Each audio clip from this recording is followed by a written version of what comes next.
Hare Krishna. So the Yoga Sutras are famous, amongst other things, for the Yamas and niyamas. Very important bases for all of yoga are explained in the Yamas and niyamas. And let's talk today about the Yamas. So Patanjali says in the Yoga Sutras, he says the Yamas are non-violence, truthfulness, not stealing, chastity, non-possessiveness. Just 5 things. So let's look at them one by one now. So first is ahimsa, non-violence. So non-violence is easily confused. It's one thing people get wrong a lot. Non-violence, ahimsa, does not mean that you never use violence. What non-violence means is that you never hurt an innocent creature or person. That's what non-violence means.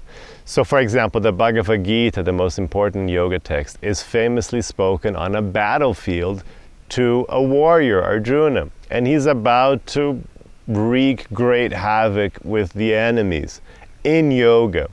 So he's not breaking the vow of ahimsa because he's fighting. He's a warrior fighting other warriors in battle. So that doesn't break the code of non-violence.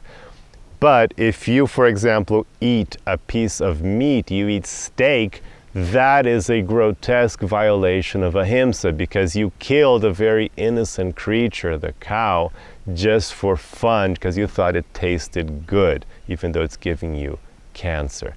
So that's a clear breaking of ahimsa. You violated an innocent creature, you killed an innocent creature, and you ingested something that's going to increase your chances of cancer. So you're hurting yourself and you hurt the animal. So that really is ahimsa being broken. That's non-violence being broken. So that's non-violence. Second, truthfulness. Sattva. It's important to be, if you want to, the whole purpose of the yoga path, the whole purpose of any spiritual path, religious path, of just living a good life is to be truthful, is to get nearer and nearer to the ultimate truth. So if you're trying to be pure and truthful, then obviously not being truthful is going to throw you way off course. Lies demand enormous quantities of mental energy. To maintain a lie is like a huge mental drain. So in terms also of just having like a good calm mind with lots of focus, if you have lies you have to keep, you're just losing processing power. CPU power is being drained. It's like having a little virus on your computer draining CPU power to process something else for the hackers. You know, it's just draining mental power because you have to keep that lie running with your mental energy. So lying shifts you, like throws you off course of truth, of your path of discovering your true self, and demands lots of mental energy. So it's very bad for you. So always speak the truth. And you can totally do that. People say, how can you speak the truth in the world that people, you know, you'll lose your privacy? No, that's not true. Because you don't have to answer every question. You just shouldn't lie about it. So you should just say, no, I'm not gonna tell you about that. I'm not gonna say that. No, you know, so you can say the truth and avoid answering anything you want. Just don't lie unnecessarily. Though you should lie, here's a little caveat. You should lie if it's going to protect people. If by not lying you're going to break ahimsa, then you should lie. It's interesting, isn't it? So there's even this famous example given by Krishna in the tradition where this yogi was all proud of his truthfulness and he never spoke a lie. So he's in his ashram meditating, and these people come running by his ashram like being chased by these horrible bandits. So they come running by and they hide and they say, oh my God, we're being chased, people want to kill us. And they just hide in, you know, like somewhere in the ashram. They like go this way and hide in the forest. And then the bandits come a little while later chasing these people down. And they say, hey yogi, Did you see those people coming by here? Where did they go? And the yogi thinks, well, I never lie, so I'll tell him the truth. I said, yes, I saw them and they went that way. He's like, yes, so I didn't lie. And then when he dies, he goes to hell. And he's in hell. He's like, whoa, what happened here? I was like, my whole life was dedicated to spirituality. Why am I in hell? And they say, it's because you didn't lie. Those people were killed by those bandits. You just like handed them, you gave them away. So you should lie, in such situations. But otherwise, you should never lie, especially not for personal gain. Okay, so that's truthfulness, the second one. Third one, not stealing. Kind of a obvious one there. But the idea is that there's a little more behind it. Not only is the obvious moral conduct of not stealing, universal concept, but also because the whole point of yoga is to live your life and accept things as you are. It's called, satisfaction. Just be satisfied with what comes. You do your best, and whatever comes, it's fine. So this satisfaction with life brings you, obviously means that you don't yearn for anything else. So in yoga, you're actually trying to get to the point of not yearning for anything material. Because you're totally being satisfied, you're satisfying yourself with being the best of you.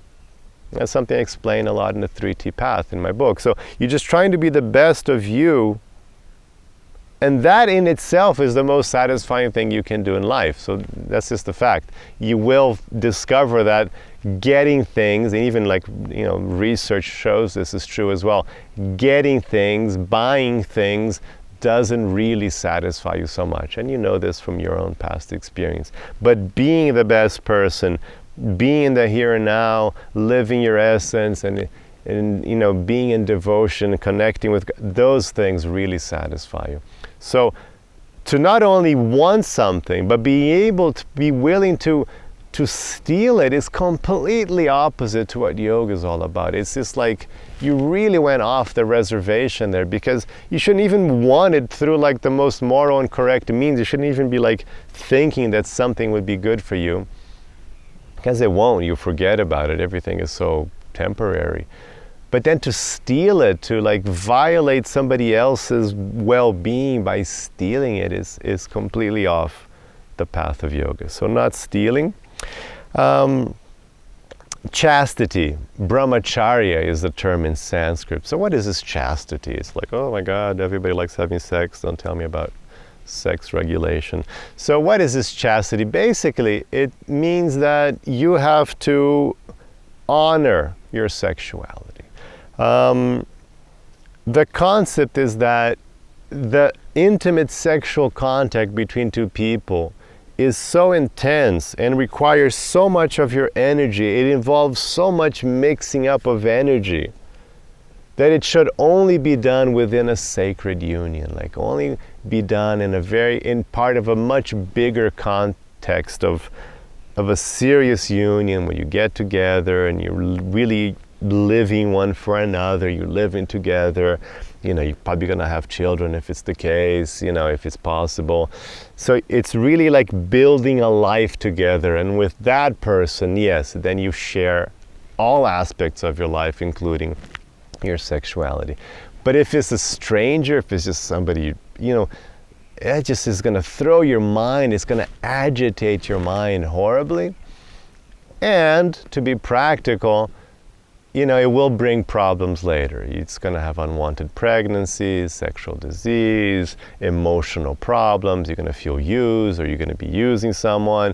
There's just going to be pain being distributed all around in different forms, So so yoga says, look, that's a real serious energy. Try to channel it properly within a sacred union. So that's what chastity means, brahmacharya. And lastly, non-possessiveness.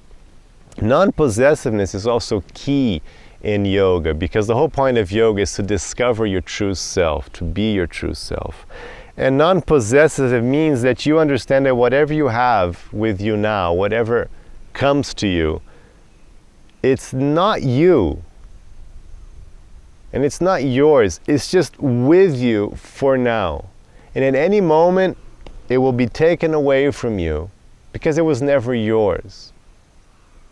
Because none of this is anyone's. This is just all belongs to God, and you're a soul. You don't have anything to do with this material world. You're a completely different sort of thing. So anything that comes to you in this life, it's only for a while, and you're just in charge of it for a while, and at any second it can be taken away from you because it was never really yours.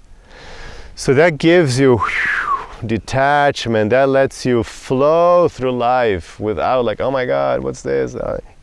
The more non-possessiveness you possess, the more you can flow through life and accepting. If it's like, okay, I'm going to have millions, I'm going to have millions, I'm going to have nothing, I'm going to have nothing, and you just flow through life at every moment saying, what can I do with what I've got now? Is it just, a bowl? Is it an empire? And what can I do with it to best serve my dharma, to best serve God, to be in the here and now, to advance my spirituality? And that's all. So non-possessiveness is a very important term as well. So those are the yamas. In another video, we're going to do the niyamas, and click on the link below for the article where you'll see a more detailed explanation of each one of these yamas. Hare Krishna.